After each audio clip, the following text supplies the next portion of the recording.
اگر میں نے مجمع میں بیٹھ کے کہہ دیا کہ میں دوستوں سے کہتا ہوں، میں کہتا ہوں اہل بیت کے غلام ہو، صرف جلسوں میں غلامی کا اظہار نہ کرو، جب برادری میں بیٹھے ہو تو پھر بھی کہا کرو میں امام حسن کا غلام ہوں، جب دفتر میں بیٹھے ہو تو پھر بھی کہا کرو امام حسین کا غلام ہوں، اور جب اپنے گھر کے اندر سنگیوں یاروں میں بیٹھے ہو تو آپ کھڑے کر کے کہو میں ابو بکر صدیق کا ماننے والا ہوں، میں عمر کا نوکر ہوں، میں عثمان کا خادم ہوں، اور میں وہ ہوں جس کے سینے میں ایمان اسی لیے مضبوط ہے کہ اندر مولا علی کی محبت رہتی ہے۔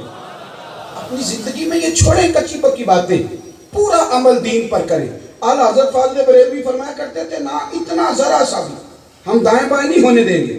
آپ نے اپنے شاگردوں کو علماء کو نصیحت فرمائی، فرمایا مستحب نہ چھوڑنا ورنہ لوگ سنتیں چھوڑ جائیں گے، اور اگر تم نے سنت چھوڑی تو لوگ واجبات کا ترک کریں گے، اور فرمایا عالم نے اگر کسی جگہ کسی فرض میں کوتاہی کی تو لوگ حرام میں مبتلا ہو جائیں گے۔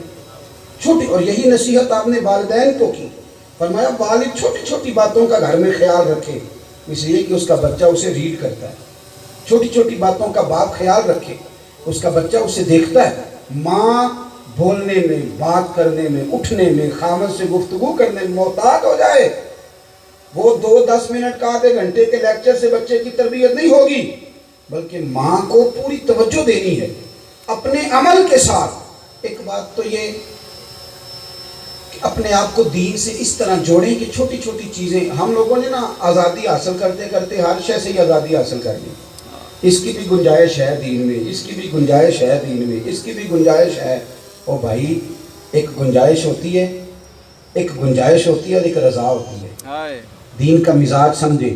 نبی پاک علیہ السلام نے فرمایا طلاق دینا جائز ہے پر اللہ کو پسند نہیں، جائز ہے پر رب کو پسند نہیں۔ اگر جائز پوچھو گے تو جائز تو ہے، رضا پوچھو گے تو اس میں رضا شامل نہیں ہے۔ بات کو سمجھے۔ ہم نے نا اپنی مرضی کا جائز کا ایک نقطہ نکال لیا، اور پھر آہستہ آہستہ آہستہ باتیں بڑی ہونے لگی۔ ہم نے کہا تھا کہ اسٹیج پر دف کی اجازت ہے، پھر وہ بات اتنی دور چلی گئی کہ نعت سنتے سنتے لوگوں کے کانوں میں گانے گونجنے لگے، اور جب کسی نے دور سے سنا تو اسے پتہ ہی نہ چلا کہ میں نعت سن رہا ہوں کہ میں گانا سن رہا ہوں۔ ہم نے کہا تھا کہ یہ جائز ہے، وہ جائز سے پھر لوگوں نے وہ چیزیں نکالی کہ بات دور نکل گئی۔ عزیزو، محتاط درس دیں اپنے گھروں میں، محتاط، خدا را محتاط۔ تصویر ضرورت کے لیے جائز تھی پر ہر کمرے میں لگ گئی، پیروں کی فوٹو لگ گئی، مرشد کی، استاد کی لگ گئی۔ نہیں نماز ہوتی جہاں تصویر لگی ہوئی ہو، نہیں اتنا ضروری کام تصویریں کھینچنا، بڑے سے بڑے شیخ کی بھی لگائیں گے تو نہیں ہوگی نماز۔ اس گنجائش کا اتنا ناجائز فائدہ اٹھایا ہم نے کہ ہر طرف جو ہے وہ شور ہو گیا کہ یہی کام کرنا ہے۔ صاحب، دین پر محتاط عمل کریں گے، محتاط۔ حضرت ابی بن کعب رضی اللہ تعالیٰ عنہ سے حضرت عمر نے کہا تھا یہ جو اللہ بار بار فرماتا ہے تقوی تقوی تقوی، تو تقوی کیا ہے؟ حضرت ابی بن کعب کہنے لگے کہ آپ تنگ رستے سے گزر رہے ہوں اور آپ نے کھلا جبہ پہنا ہو تو کیسے گزریں گے؟ تو حضرت عمر فرمانے لگے میں کپڑے سمیٹ کے گزر جاؤں گا، ادھر بھی جھاڑیاں ادھر بھی، تو سمٹ کے گزروں گا۔ حضرت ابی بن کعب کہنے لگے بس حضور، ادھر بھی گناہوں کی جھاڑیاں ادھر بھی گناہوں کی جھاڑیاں، جو سمٹ کے گزر جائے اسے متقی اور پرہیزگار کہا جائے۔ چھوٹی چھوٹی باتوں میں احتیاط، ذرا ذرا سی باتوں میں احتیاط، خیال کرنا، غور کرنا۔ امام احمد بن حنبل فرماتے ہیں میں نے 14 جلدوں میں حدیث لکھی ہے، بڑے لوگوں کو پڑھایا ہے، کبھی لاجواب نہیں ہوا۔ فرماتے ایک بوڑھی اماں میرے پاس آئی اور مجھے لاجواب کر گئی۔ کیا ہوا؟ فرمانے لگے مجھے میرے بیٹے نے آ کر کے بتایا کہ باہر ایک بوڑھی ملنا چاہتی ہے۔ میں پردے کے پیچھے اس کے پاس جا کے بیٹھ گیا۔ وہ خاتون کہنے لگی حضور ایک مسئلہ دریافت کرنا تھا۔ میں نے کہا پوچھو۔ استفسار کرنے لگی، کہنے لگی میں چھت پر بیٹھ کر چرخہ کاٹتی ہوں، بیوہ اور بے اولاد ہوں، حلال روزی اپنے ہاتھوں سے کما کے کھاتی ہوں۔ میں چاند کی روشنی میں جب 14ویں کا چاند ہوتا ہے تو چھت پہ بیٹھ کے کام کرتی ہوں۔ بادشاہ کا لشکر گزرتا ہے، بڑی بڑی لالٹینیں روشن دان ہوتے ہیں۔ پوچھنا یہ تھا کہ ان کی روشنی بھی تھوڑی تھوڑی چرخے پہ پڑ جاتی ہے، حضرت جی وہ اس روشنی میں کاتا ہوا سوت میرے لیے جائز ہے کہ ناجائز ہے؟ حضرت امام احمد بن حنبل فرماتے مجھے چکر آ گئے، کلیجہ پھٹنے پہ آیا۔ بڑی دنیا نے سوال پوچھے تھے، یہ پہلا سوال تھا جس نے رلا دیا۔ میں نے اسے کہا بی بی تو کون ہے؟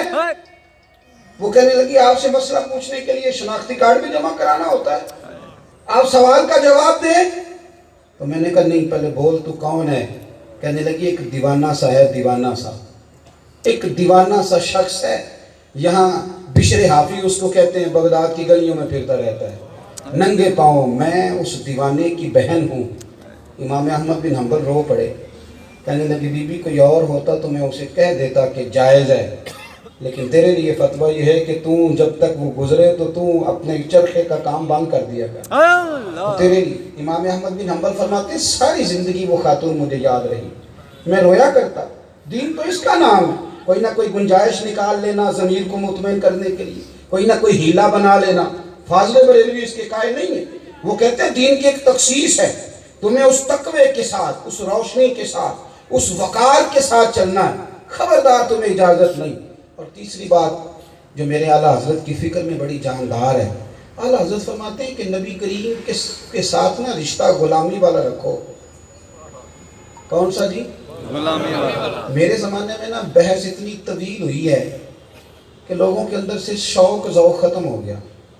یہ جو کچھ لوگ واہ واہ کر رہے ہوتے ہیں نا بیچارے کبھی کبھی مجمع میں بیٹھ کے، یہ تو پابند کیے ہوتے ہیں نعت خانے اور خطیب نے اور نقیب نے، ایک تو ڈیوٹی ہوتی ہے، نہ کریں گے تو بگڑ جائیں گے، ورنہ وہ جو کیفیات تھی نا، میں کہا کرتا ہوں کہ نعت پڑھنا اتنا کمال نہیں جتنا نعت سننا کمال ہے۔ کیوں؟ نعت پڑھنا صحابہ کا طریقہ ہے، سننا مدینے والے محبوب کا طریقہ ہے۔ میری رائے یہ ہے کہ نعت پڑھنے والے اگر نہیں ملتے تو سننے والے بھی نہیں ملتے، جنہیں شعر کا ذوق ہو۔ ہم نے نا بحث کر کر کے جعلی پیروں پہ اتنی تنقید کی کہ اصلیوں کا ادب بھی بھول گئے۔ ہم لوگوں نے اس قدر زیادہ دنیا داری اکٹھی کر لی، اتنی تنقید کری، خشکی آئی کہ وہ ذوق، وہ شوق، وہ درد، وہ ادب، وہ پیار۔ ایک جگہ پہ میں بیٹھا تھا، نعت کا نعت پڑھ رہا تھا، اور بس اس نے کوئی بات چھیڑ دی تو لگ گئی دل کو، لگ گئی۔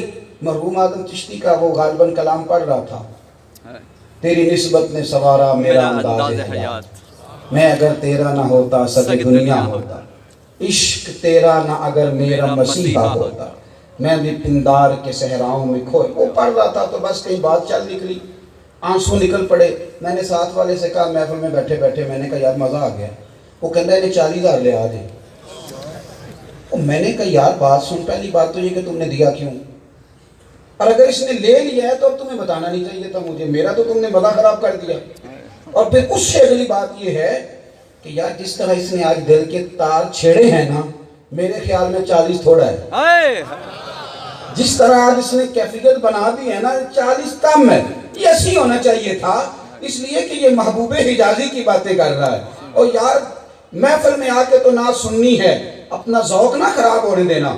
شوق، درد، کیفیت ہماری بگڑ گئی ہے۔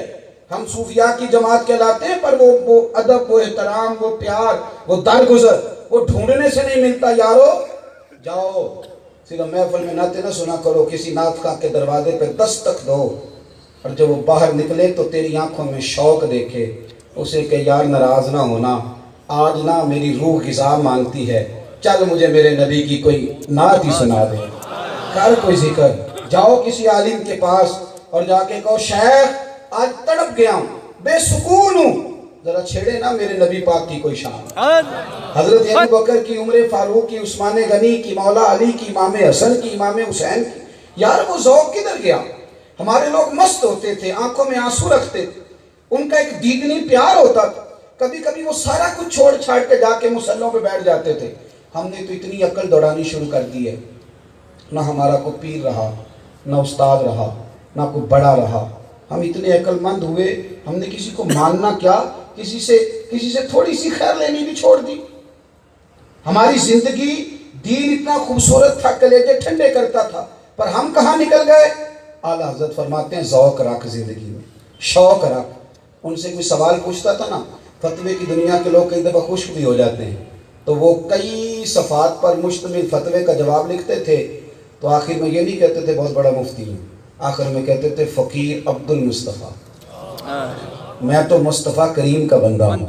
انہوں نے ساری زندگی نوکر کہلانا، فقیر کہلانا پسند کیا، اور اسی فقیری میں انہیں مزہ آیا. ہم نے نا بڑی عقل دوڑائی ہے, بڑی ہماری عقل اتنا کام کرنے لگی ہے کہ اب تو معاذ اللہ کچھ نوجوان آ کے کہتے ہیں حضرت جی ایسی ایسی باتیں